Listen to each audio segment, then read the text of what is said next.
फूलगंज नाम का एक पिछड़ा हुआ गांव था।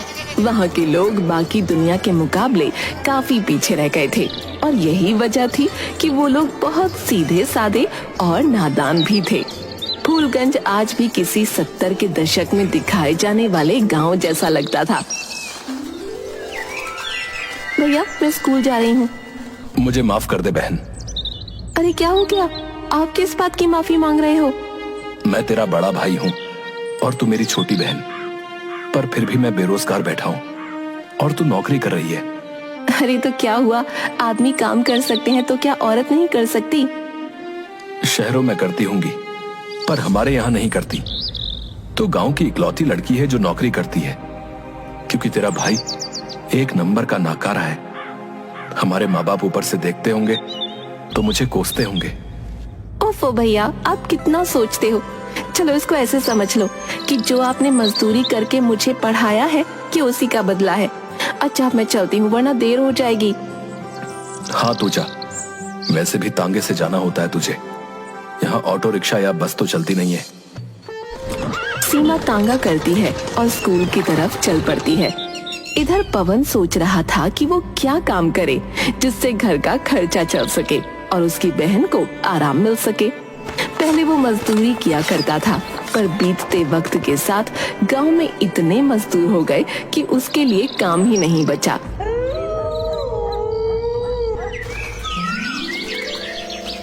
मुझे प्रधान जी के पास जाना चाहिए, वो जरूर कोई ना कोई काम दिलवा देंगे। पवन सीधे प्रधान के पास पहुंचता है।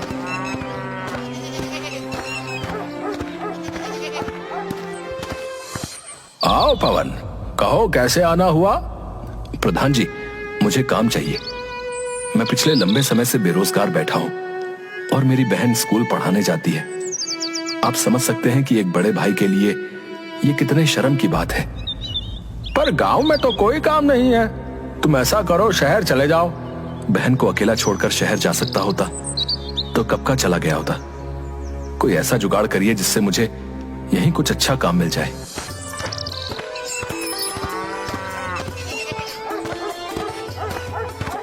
नमस्ते प्रधान जी, आपके लिए एक सरकारी चिट्ठी है। वो मेरी बात। हाँ एक मिनट, चिट्ठी सुन लूं पहले। हाँ धर्मू, तुम ही पढ़ो, हम तो ठहरे अनपढ़ आदमी। धर्मू चिट्ठी पढ़ता है तो पता चलता है कि काफी पहले पिछले प्रधान ने फूलगंज में सरकारी बस चलाने के लिए सरकार को अर्जी डाली थी, तो ये उसी का जवाब है। वो अर्जी मंजूर हो गई है। अरे वाह, ये तो बहुत अच्छी बात है। लो भाई पवन, तुम्हारी भी समस्या हल हो गई। तुम बस चलाने का काम कर लेना। पर मुझे तो बस चलानी ही नहीं आती। अरे भाई तो सीखो और लाइसेंस बनवाओ। पवन ये सुनकर बहुत खुश हो जाता है। वो अगले दिन से रोज शहर जाकर ड्राइविंग सीखता है।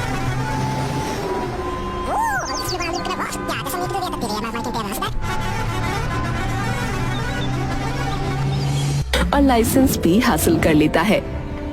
मुझे लाइसेंस तो मिल गया, अब बस मुझे ड्राइवर बनना है।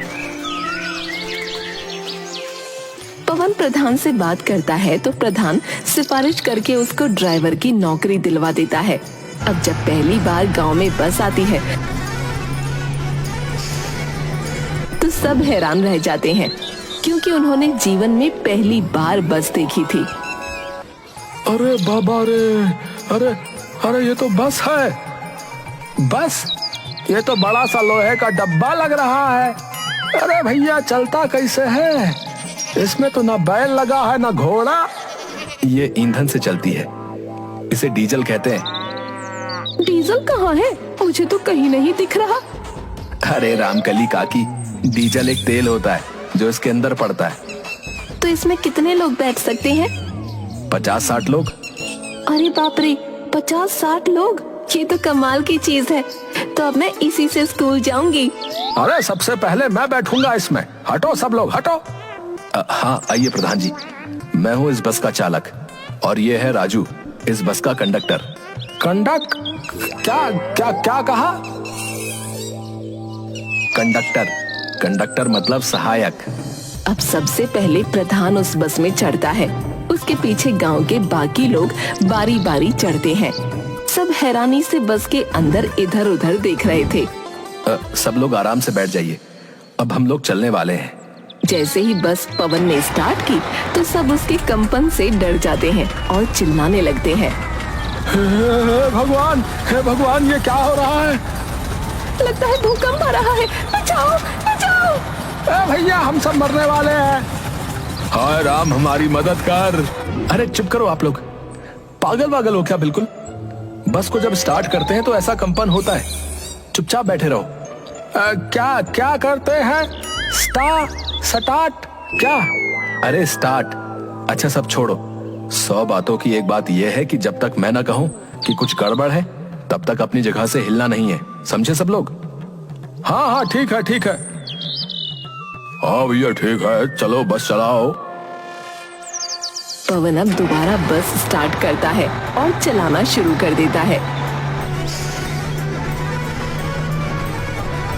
पहले तो लोगों को काफी डर लगता है, पर धीरे धीरे उनको फिर समझ आता है कि बस ऐसे ही चलती है। लेकिन तभी प्रधान और धर्मू सीट के लिए लड़ने लगते हैं। प्रधान जी, आप इधर आइए, मैं अब खिड़की की तरफ बैठूंगा। चुपचाप बैठे रहो, यहाँ जगह नहीं है। अरे बहुत जगह है। अरे नहीं है। अरे बहुत जगह है। अरे नहीं है भाई। अरे प्रधान जी, बैठ जाने दो ना धर्मू को। अरे नहीं, जगह नहीं है भाई। अरे मुझे उल्टी आ रही है। धर्मू ये बोलकर बस के अंदर ही उल्टी करने लगता है। तब मजबूरन प्रधान को खिड़की छोड़नी पड़ती है। अरे ले पकड़ खिड़की वाली सीट, खा ले इसे। हाँ नहीं तो। अब आए ना लाइन पर।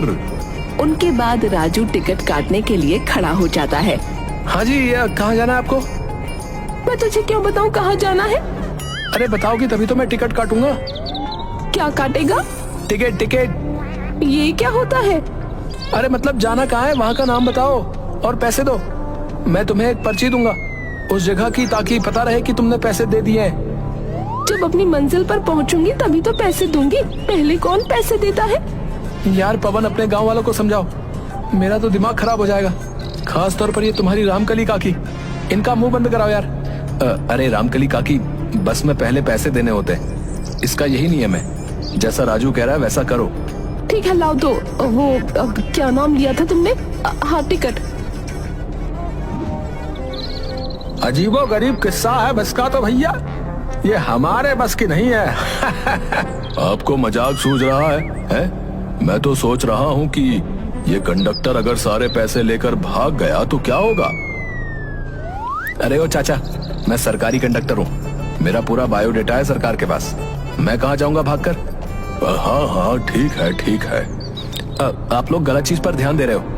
ये देखो ना कि ये कितनी तेज चलती है, इसके अंदर हम बारिश और धूप से भी बचेंगे, और मेरे लिए तो सबसे अहम बात यह है कि इसने मुझे रोजगार दिया है। हाँ पवन, ये सही कह रहा है, हमें इसकी अच्छी चीजों पर ध्यान देना चाहिए भाई। अरे मैं तो बस पड़ताल कर रही थी, नई चीज है भैया, डर भी तो लगता है। अरे प्रधान जी, ये आप सब लोग गोल गोल काहे घूम रहे हो? अरे रामकली, सर घूम रहा है, बस तो सीधी जा रही है। अरे ये डॉक्टर कहाँ गया, इसको बोलो बस रोक दे। अरे कंडक्टर होता है रामकली, डॉक्टर तो अस्पताल में मिलते हैं। जो भी कहते हैं जल्दी करो, मेरा जी घबरा रहा है। बस पहुंचने वाले हैं काकी। तू तो रहने ही दे, रोकनी तो बोल दे। अरे भाई ड्राइवर, अगर तुझे रोकनी आती है तो तू रोक देना, मेरा जी घबरा रहा है। रामकली की बातें सुन सब लोग हंसने लगते हैं। कुछ समय गुजरता है और लोग एक एक करके अपने गंतव्य पर पहुंच जाते हैं। सबको बस का सफर बहुत अच्छा लगता है। मजा आ गया भैया, हम लोग कितनी जल्दी यहाँ पहुँच गए। मेरा तो सिर चकरा गया। अपना तांगा सही है भैया, वो आराम आराम से चलता है। अरे बार बार सफर करोगे, इसमें तो आदत हो जाएगी। अच्छा भैया, मैं स्कूल जा रही हूँ, वापसी पर मुझे ले चलना। अरे अब तुझे स्कूल जाने की क्या जरूरत, अब तो मैं काम करने लगा हूँ। हाँ तो क्या हुआ? तो क्या हुआ मतलब क्या, मैं इसीलिए तो काम ढूंढ रहा था ताकि तुझे काम ना करना पड़े। पर मुझे बच्चों को पढ़ाना अच्छा लगता है। हाँ लेकिन अब तू ये काम नहीं कर सकती, चल घर चल, मैं तो बस तुझे बस की सवारी कराने लाया था। मैं भी स्कूल जा रही हूँ, बाकी बात घर आकर करूँगी। सीमा, सीमा, सीमा रुक जाओ। सीमा पवन की बात नहीं सुनती और वहाँ से चली जाती है। पवन को भी बस चलानी थी, इसलिए वो उस समय तो कुछ नहीं कह पाता। पर शाम को जब सीमा घर वापस आती है तो उन दोनों लोगों में झगड़ा हो जाता है। मैंने जब मना किया तो क्या जरूरत थी स्कूल जाने की? अरे इसमें आपकी बेइज्जती की बात कहाँ से आ गई? मैं इतने टाइम से नौकरी कर रही हूँ तो आज मुझे भी जाना ही था ना, एकदम से तो नहीं छोड़ सकती ना। अच्छा तो अब इस्तीफा दे डाल। अरे पर क्यों? मुझे अच्छा लगता है नौकरी करना। अच्छा लगने से क्या होता है? पूरे गांव में कोई लड़की नौकरी नहीं करती है। हाँ तो मैं उनके लिए प्रेरणा बनना चाहती हूँ। मुझे देखकर वो भी नौकरी करना शुरू करेंगी। हमारा गांव वैसे ही बहुत पिछड़ा हुआ है, अब कुछ अच्छा हो रहा है तो होने दो। मैंने तुझे नौकरी करने दी तो तेरा तो दिमाग खराब हो गया है। आज तू अपने बड़े भाई से लड़ रही है। मैं आपसे नहीं लड़ रही हूँ, मैं आपकी सोच से लड़ रही हूँ। मजबूरी में एक लड़की नौकरी कर सकती है पर अपनी मर्जी से नहीं कर सकती, ये क्या बात हुई? यही तो सोच बदलनी है। भाई बहन का ये झगड़ा कम होने की बजाय और बढ़ता चला जाता है। आखिरकार वो लोग पंचायत पहुंचते हैं। वहाँ प्रधान सहित कई गांव वाले भी मौजूद होते हैं।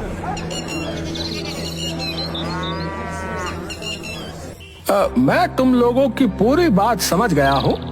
अब तुम ये सरकारी बस चला रहे हो इसलिए चाहते हो कि तुम्हारी बहन नौकरी छोड़ दे। पर ये बताओ कि ये सरकारी बस चलाना तुमने सीखा कैसे और लाइसेंस कैसे लिया? तुम तो बेरोजगार थे तो तुम्हारे पास तो पैसे होंगे नहीं। जी वो सीमा नहीं दिए थे उसके लिए पैसे। ओह अच्छा, तो मतलब तुमने उसको पढ़ाया लिखाया था तो तुम चाहते हो कि वो तुम्हारे हिसाब से चले। पर अब तुमने उसके पैसे से बस चलाना सीखा है तो क्या वो मना करे तो तुम बस चलाना छोड़ दोगे? बताओ। नहीं, क्यों छोड़ूंगा भला? मैं आदमी हूँ, मेरा काम है पैसे कमाना। हाँ तो पैसे कमाना तुम्हारा काम है तो पैसे कमाओ, अपनी बहन पर हुक्म क्यों चला रहे हो? समय बदल रहा है पवन, अब मर्द और औरत दोनों ही काम करते हैं, समझे?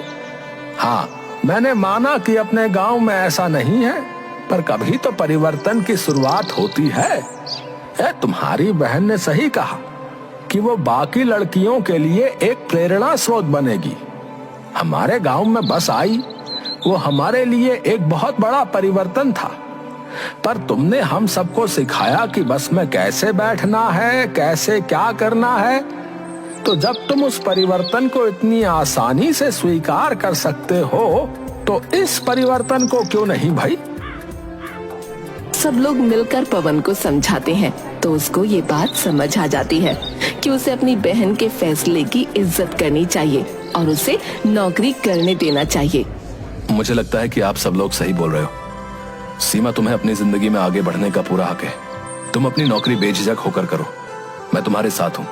वाह वाह भाई भाई, वाह भाई वाह, ये हुई ना बात। उत्तम परिवर्तन सफलता के लिए आवश्यक है भाई। उस दिन के बाद से वो दोनों लोग मिलकर अपना घर चलाते हैं और खुशी खुशी रहने लगते हैं।